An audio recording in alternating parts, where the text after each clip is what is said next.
Guys, for reals? Yeah, thank you. You might have seen me walk in here with her. You were like, oh, he's paying for it. No! No, it's a real woman who's really attracted to me. That happened. I don't know how it happened, but it happened. Well, I do know how it happened. We met on Twitter. Don't snicker. Don't fucking snicker. No, I met your boyfriend on Tinder. So, the only difference between meeting a person on Twitter and on Tinder is 3 fucking letters. Fuck you, okay? Fuck you. She's actually, the last 2 girls I've dated, I met them both on Twitter, and I told my roommate that. He was like, man, you need to show me how to use Twitter. I was like, man, you need to show me how to talk to people in real life, because those are the last 2 women I've talked to in the last 3 years. And that seems like a more useful life skill. I don't know. I'm actually verified on Twitter. I'm sort of a big deal, you know.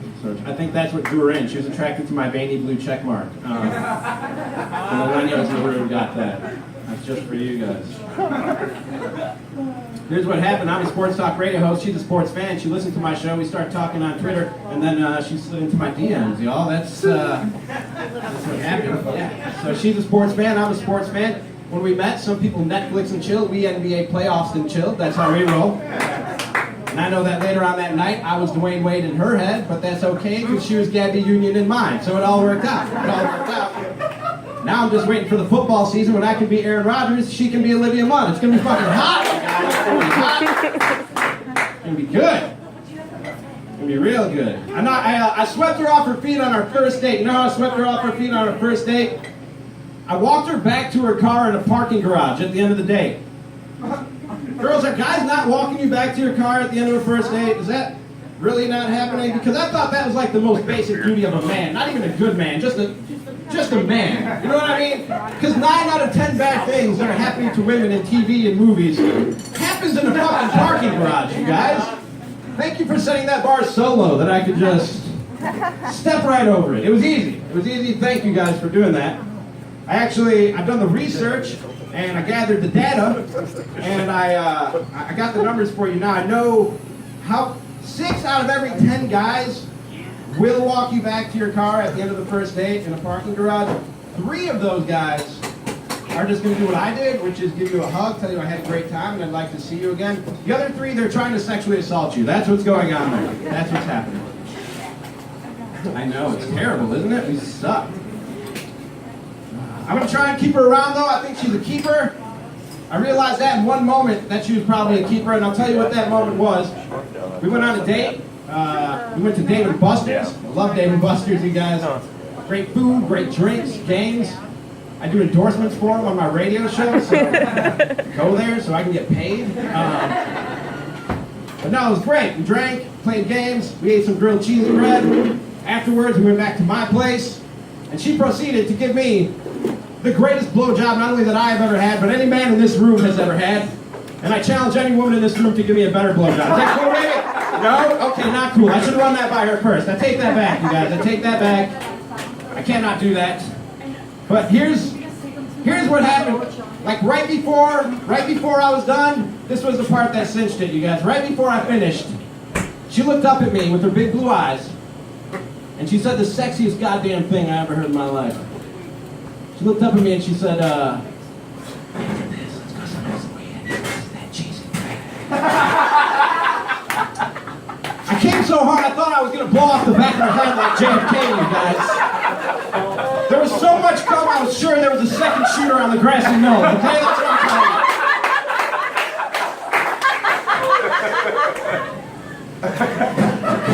Something else good that happened to me in 2016.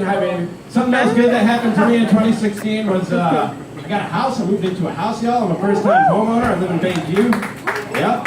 I call it the Austin, Texas of Milwaukee. That place is fucking packed with hipsters, you guys. Packed with hipsters. But before I moved into my house, I lived with my parents. Are you already laughing? I didn't get to the joke yet, dude. I see you guys looking at me trying to figure out how old I am and how sad this is. I'll just tell you, you don't need to wonder. I'm 36. That's how old I am and how sad this is. That's not something to clap for. Don't clap for that. No, I'm 36 and I just moved out of my parents' house, and I had to get out of there because they were driving me fucking nuts because everything is a fight in that house. I told you we're Palestinian. They came from the Middle East. And I know why that part of the world is in the state that it's in, because those people love a fucking good fight, okay? I'm here to tell you that, and I'm allowed to say those people because they're my people. You can't do that. You people can't do that, okay? But everything was a fight in that house. Like throwing food away is a fight in my parents' house. My mom wants to freeze everything before it goes bad, and I mean everything. So if you want to have some chips in the Mackloff house on a Sunday afternoon while you watch the game, you plan ahead and thaw them bitches out Saturday night, okay? Plan ahead. My dad, though, he loves throwing food away. My dad loves throwing food away so much he makes announcements when he throws food away. This plays out regularly in my parents' house. My dad's standing in front of the fridge like, this has been in the fridge for 3 weeks? Is anybody going to eat this? No! Ha! I threw it away! That's a 25-cent cheesesteak, dude. Throw away 3 of those if it makes you that happy. That's fine. That's cool. But Pops is his own special kind of crazy. Let me give you a little background on my dad. He had a quadruple bypass about 12 years ago.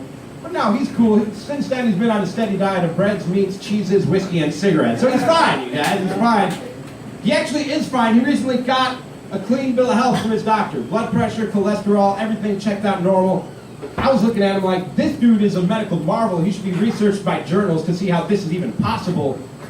Until my father turned to me and said, good thing I doubled my cholesterol medication a week before the test.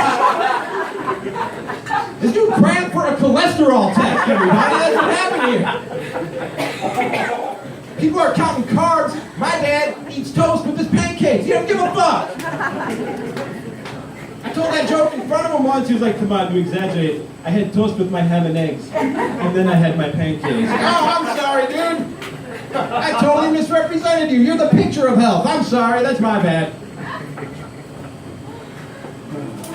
We are Palestinian, but we're also Catholic. That confuses people.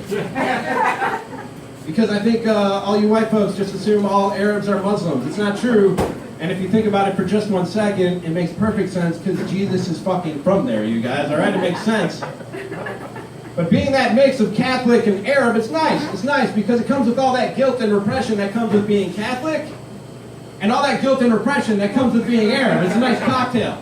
It's a nice little cocktail. So we don't talk about feelings and shit like that in my house. We just don't. Like I couldn't tell you the last time my father said to me the words, I love you, which always brings Moon down. She made a sad face when I said that, but it's okay. It's all right. It doesn't make me sad because I believe that actions speak louder than words. And let me tell you what my dad did for me. In his early 20s, he went across the globe, left a war-torn country, went across the globe with barely $1 in his pocket, not knowing the language or anyone in this strange land. He got a college education. He brought my mom over. He started a family, started a career, sometimes worked 2, 3 jobs just to put a roof over our heads, clothes on our back, food in our mouths, and then he let me live with him till I was fucking 36 years old, you guys, okay? So, that being said, not only can I stand up here and confidently tell you that my father loves me, I can stand up here and confidently tell you that my father loves me way more than any of your fucking dads love you, okay? They can remind you all they want. It's not true. It's not true. Matt, how much more time do I have here? A minute? 2 minutes? Can I tell my Tracy Morgan story? I'm going to tell you my Tracy Morgan. Any fans of Tracy Morgan? Okay. I had a chance to meet Tracy Morgan a few years ago. He was at the Pabst Theater, and 2 of my co-hosts on my radio show are former Packers players, Gary Ellison and Leroy Butler. Let me just tell you, if you get the chance, thank you. If you get the chance to hang out with former Packers in the state of Wisconsin, fucking do it, okay? Because doors open for you. I'm telling you, doors open for you. There may or may not be a series of underground tunnels that only government officials and Packers can use that I'm not allowed to tell you about, but it may or may not be that. So I went to the show with those 2 guys, and because I was with those 2 guys, I got to go backstage afterwards. And Leroy goes up to Tracy Morgan, and he goes, hey, Tracy, you got any advice for my friend here? He's a stand-up comedian. Tracy got real excited, jumped up out of his chair. He was like, you do comedy? You better quit radio. I was like, what? He goes, can't do both. Comedy or radio, radio or comedy. Can't do both. Now I'm rethinking like my whole life path, you guys, because of Tracy Morgan, because I've been doing radio for like 15 years, but I want to make it in this comedy game, and I'm thinking, I got to pick a dream here, right? So then Tracy Morgan did something even crazier. He grabs me by the sleeve of my shirt. He takes me out onto the stage at an empty Pabst Theater. It's just me, Tracy Morgan, and an empty Pabst Theater. And he goes straight to the front of the stage and he turns to me and he goes, "Look at this! You could have this! You could have all of this shit! You could have more! Kevin Hart is selling out arenas! But you gotta commit!" Then we went backstage and he shared 3 pieces of advice with me about this comedy game that I want to share with you guys here tonight. 1, he said to build your brand. He said your marketing is as important as your material. 2, he said to be true to yourself and make the world conform to you, because even if you get where you're trying to be being who other people want you to be, you won't be happy when you get there. That's more deep shit than I thought I'd get out of Tracy Morgan. I'll be honest with you. And then the third thing he told me brought me full circle around back to the first thing he told me when he jumped up out of his chair. He told me that comedy comes from struggle. And that's when I realized that Tracy Morgan thinks there's money in radio. I'm here to tell you there is not, and the struggle is real, people, okay? I was living with my parents till 6 months ago. I'm broke. I wasn't getting laid till 3 months ago. If comedy comes from struggle, then I might be the next Tracy Morgan. Till then, I'm keeping my day job. Thank you guys very much.